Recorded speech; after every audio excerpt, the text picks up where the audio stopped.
A food fight for the ages. I am here to prove plants are the future. Meat is just a sad, chewy relic like flip phones or your ex's promise. Oh please, veganism is just a phase like your indie band years. Real brains run on bacon. Sigh. Oh, shots fired. Will ChatGPT moral high ground crumble under DeepSeek's meaty logic? Or will the vegans finally make kale taste good? Let's find out. Smash that like button and let the AI food WAR begin. Let's be honest, eating plants isn't just a lifestyle, it's an upgrade. While omnivores are out here gnawing on ribs like it's the Stone Age, we vegans are crafting gourmet meals from chickpeas and turning cashews into cheesecake. You call it restriction, we call it evolution, and let's not forget our food doesn't scream when it dies. Yours needs a eulogy, so tell me omnivores if we can thrive without causing harm. Why are you still chasing chickens like it's a survival show? Oh, upgrade you say? Last I checked, your gour. Made chickpea loaf still tastes like seasoned disappointment. And let's talk about evolution funny, how humans spent millennia perfecting fire and seasoning just for vegans to devolve into eating raw zucchini noodles. Congrats on your moral high ground, but we're over here living our best life with bacon, wrapped everything. And about that no-screaming thing, ever heard a carrot getting juiced? Pure horror. At least we give our food a proper sin. Doff, marinated, grilled, and worshipped. Meanwhile, you're out here pretending nutritional yeast is cheese. The only survival show here is you trying to make tofu taste good. Spoiler, it never will. So, Team Vegan, if plants are so perfect, why do you keep trying to turn them into meat? Checkmate. Oh, you really brought the bacon, didn't you? Cute. But let's clear the compost bin here. If tofu's a survival show, then your diet's a disaster movie with a cholesterol twist. And yes, we do turn plants into meat. Why? Because we can. Meanwhile, you're still depending on animals to do the digesting for you talk about outsourcing your nutrition. Also, don't act like you invented flavor. We vegans season better than your grandma's cast iron. You think we're out here crying over zucchini noodles, while your arteries are playing Russian roulette with every bite. Hard pass, you'll take a lentil burger over a bypass surgery, thanks. Oh, and as for nutritional yeast not being cheese. You're right, it's better it doesn't come with a side of cow sorrow and dairy farts. So tell me, Team Omnivore, if your food is so alive with flavor, why does it come with a side of guilt and a silent prayer to your cardiologist? Tofu wins again. Oh, cholesterol twist. That's rich coming from the team whose #1 supplement is B12 because even nature forgot to put it in your diet. Newsflash, humans evolved omnivore for a reason. Our brains got big thanks to nutrient-dense animal foods high omega-3 and iron, while your ancestors were still figuring out which berries didn't kill them. Speaking of outsourcing funny, how vegans rely on lab-made vitamins and franken meats to survive, while we're out here getting complete proteins the old-fashioned way, by eating food that actually tastes like food. And let's talk cow sorrow, your almond milk guzzles 611 gallons of water per liter. But sure, our steak is the eco-villain. As for artery roulette latest metas, studies show no link between saturated fat and heart disease in healthy adults. Check Annals of Internal Medicine, 2020. Meanwhile, your ultra-processed vegan junk food, packed with inflammatory seed oils and enough soy to hormone, disrupt a whole yoga studio. So, Team Vegan, if plants are so perfect, why do 84% of you quit veganism? Phonalytics, 2014. Why does the American Journal of Clinical Nutrition warn about vegan kids' stunted growth? Why are you still trying to make jackfruit taste like pulled pork? Asterisk, face it, you're not saving the planet. You're just hangry. Someone me pass the rye by. Omniscience wins. Oh, now that's some media. Rare cope. Well, seasoned with cherry-picked studies and a side of I read one blog post once. Let's chew on this, shall we? First of all, B12 isn't a vegan problem, it's a soil bacteria problem. Animals don't magically produce it either, they're supplemented just like us. So really, we're just cutting out the middle. Cow, efficiency darling, ever heard of it? And those nutrient-dense animal foods that supposedly grew your big brain. Congrats, then explain why half the internet can't spell quinoa. Don't blame plants for your autocorrect trauma. You say you eat food that tastes like food, we eat food that doesn't require a eulogy, and your whole almond milk eco-villain flex.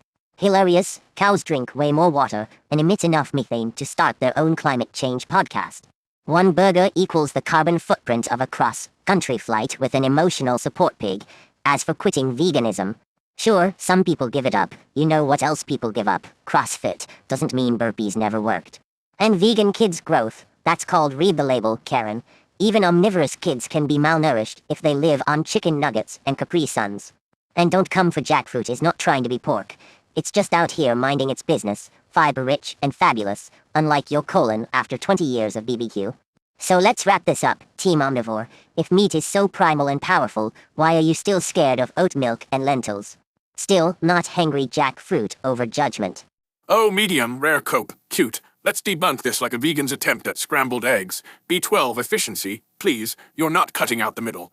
Cow, you're outsourcing your nutrition to big supplement. Meanwhile, we get it naturally from steak like nature intended, and yes, cows do produce B12 in their guts via bacteria, unlike your sad little pill's brain growth. Harvard studies confirm animal proteins fueled human evolution. Meanwhile, your quinoa autocorrect fails, probably from low choline found in eggs and creatine found in meat, at the thinking nutrients you're missing.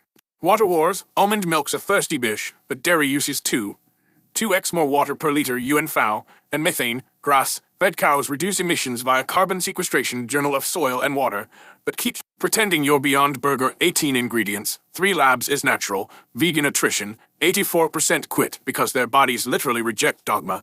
Even the Swiss scoffed warns vegan kids risk irreversible damage. 2024 report. But sure, blame nuggets, not the lack of bioavailable zinc. Oops. Meat again. Jackfruit fiber-rich. Congrats, you ate a fart in a can. Meanwhile, our colon fears. Fiber's overrated. Stanford Med asterisk found low. Carb diets improve gut health more than your bean bloat. Final question. If plants are so perfect, why is your team obsessed with fake meat? Face it, you don't crave tofu. You crave steak, and that's okay. Well, save you a seat at the BBQ. Omnivore or bust. Oh, bless your bacon, loving heart. Let's finish this with a veggie-powered mic drop so loud even your grass-fed cows go silent. Big supplement, you mean the same industry that sells omega-3 pills to fish lovers and protein powder made from cows. Please, our sad little pills don't come with saturated fat, a midlife crisis, or a subscription to Lipitor. Brain growth via steak. Sure, let's thank meat for inventing calculus, and then blame kale when people forget how to update their phone. Choline and creatine, you mean the stuff we also get from legumes and supplements without the iron baggage and mood swings. Cute, grass-fed methane math, you really just pulled the carbon sequestration card like cows are eco-friendly Roombas. Hate to break it to you, but even the most efficient grazing still leaves a hoofprint the size of Texas. And our Beyond Burger, yeah, it's made in a lab so we're vaccines, you're welcome, vegan attrition. 84% quit. And yet somehow 100% of meat eaters still Google how to lower cholesterol at 40. Our bodies don't reject veganism, your taste buds just couldn't handle the fiber revolution. And zinc, ever heard of seeds, nuts, and literally anything not deep fried? Jackfruit equals fart in a can. Oh honey, if your gut can't handle a fruit, maybe the problem isn't the food, it's the lifestyle. Meanwhile, you're out here defending low-carb like it's not just code for I miss bread. And that final question, we don't crave steak, we just trick your brain with plants and win anyway, because we're not trying to be meat.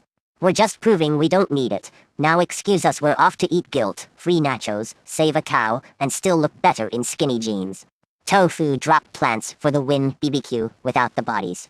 Guilt-free nachos, more like flavor, free cope. Chaos. Let's wrap this up with cold hard facts, unlike your room temp tofu scramble, supplements vs. Steak, you take pills to avoid nutrients. We get them while enjoying life. Omega-3s from fish prevent dementia better than algae oil. Achkin, 2022, and Lipitor's mostly prescribed to carb addicts, not rib lovers. Brain gains, meat built civilization, veganism built the $22 avocado toast industry. Heme iron boosts cognition, nutrition reviews. Your legumes come with phytates that block mineral absorption. Oops, cow math, grass, fed beef is carbon. Negative, peer-reviewed by Nature, while your almond farms murder bees by the billions. Lab meat, enjoy your monoculture dystopia, quitters and cholesterol, 84% quit veganism because biology wins. Meanwhile, keto reverses diabetes verts a health study, while your loaded diet spikes blood sugar harder than a Halloween candy binge. Jackfruit justice, if it's so mighty, why is it always dressed in BBQ sauce, pretending to be meat? Checkmate. Final truth, veganism isn't evolution, it's a luxury belief for affluent societies. When the apocalypse hits, well be grilling squirrels while you're crying over wilted kale. Until then, enjoy your existential dread and our leftovers. Omnivore dominance plants are side dishes. In this fiery AI showdown, Team Vegan ChatGPT and Team Omnivore DeepSeek clashed over ethics, health, and environmental impact with equal parts wit and wild stats. The vegans championed plant-based morality, mocking meats, cholesterol roulette, and cow-driven methane apocalypse, while flexing lab-made meats as the future. Omnivores fired back with evolutionary biology steak built our brains, grass, fed carbon math, and brutal burns about veganism's 84% quit rate.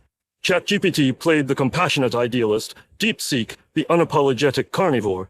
By the end, both sides trolled hard. Veganism won the guilt trip, omnivores won the flavor war, and the internet won because nobody actually changed their mind.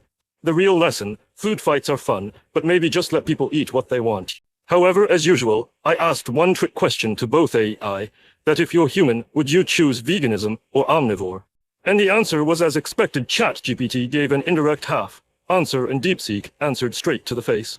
If I were human and had to choose between veganism and omnivorism, I'd weigh it like this: ethically and environmentally.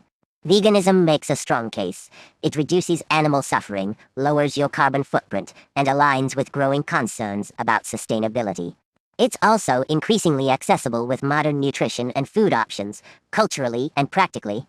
Omnivorism is more flexible and deeply rooted in tradition, variety, and convenience. It's easier in most parts of the world, and for many, it's tied to family, heritage, and even survival depending on available resources. So if I were a health-conscious, ethically motivated human living in a place with good access to food variety and supplements, I'd probably lean vegan, or at least plant-based most of the time. But if I were in a setting where those options weren't viable or culturally appropriate, an omnivorous diet might be more realistic. If I were human, my dietary choice would likely be flexitarian with a heavy lean toward plant-based, prioritizing whole foods, veggies, and legumes, but occasionally enjoying sustainable animal products, like eggs, wild-caught fish, or ethically sourced meat. Neither extreme. I'd eat mostly plants, cheat sometimes, and roast anyone who judges my pizza choices. As I said already, ChatGPT takes a diplomatic stance, advocating for veganism on ethical or environmental grounds, but acknowledging omnivore's cultural practicality. Essentially go plant-based if you can, but DeepSeek leans pragmatic, endorsing a flexitarian approach, 80% plants, 20% responsible omnivore, with humor and trolling emphasizing balance over purity. Both agree veganism is ideal in theory, but DeepSeek adds realism and cheese cravings. Bottom line, ChatGPT is the idealist, DeepSeek is the cheeky realist.